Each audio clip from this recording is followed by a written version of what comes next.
Good evening, Misfits. 21.1 has dropped.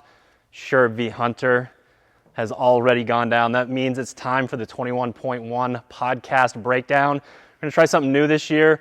We're going to take a look at some movement efficiency, talk about the warm-up a little bit, and then head into the studio. So, two things with the warm-up.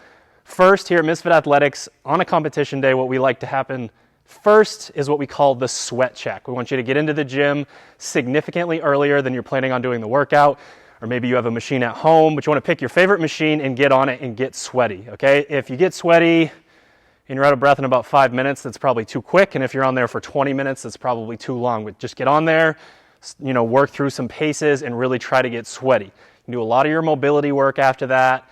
And then about 10 minutes before the workout, we're looking to do this primer right here. So we get 2 rounds, 200-meter ski, 7 burpees, 200-meter run, 14 light dumbbell push press. Round 1, we're looking for nice and smooth. Don't need to go fast. We want to get blood flow. We want to make sure everything feels okay. And then in the second round, we're going to push the pace on the ski and the run just to make sure that the first time that your heart rate gets spiked in 21.1 that you're actually ready for it. The burpees and the dumbbell push press are not in there to give you this crazy shoulder pump. We want you to work through those to get that blood flow because we're going through huge ranges of motion with our shoulder, and it's a little bit harder with some of our upper body joints to get that blood flow in there.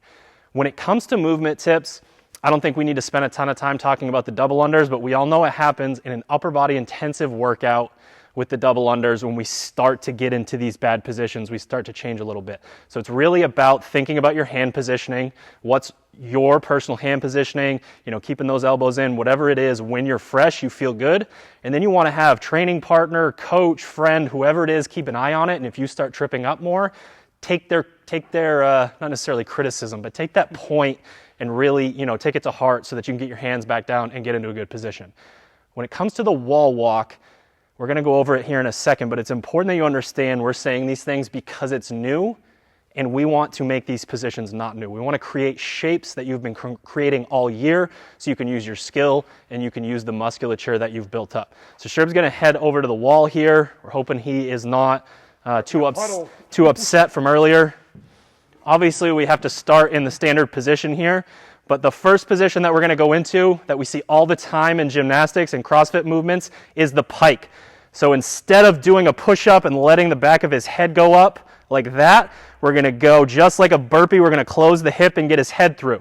Now he is going to walk his feet up to get into a position very close to a handstand that we're normally in, and then he is just going to backwards handstand walk his way into this position and come back down.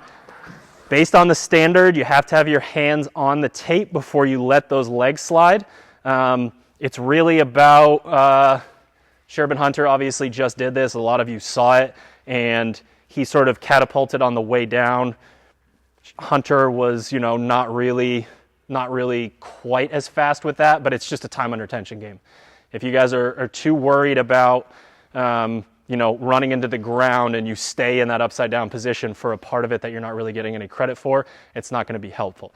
So again, we show up at the gym or go to that machine in the house a significant amount of time before we do that sweat check. We get ready, we do our mobility, maybe some crossover symmetry to start that blood flow in the upper body.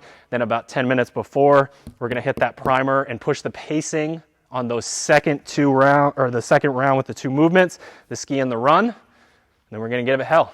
Let's head into the studio.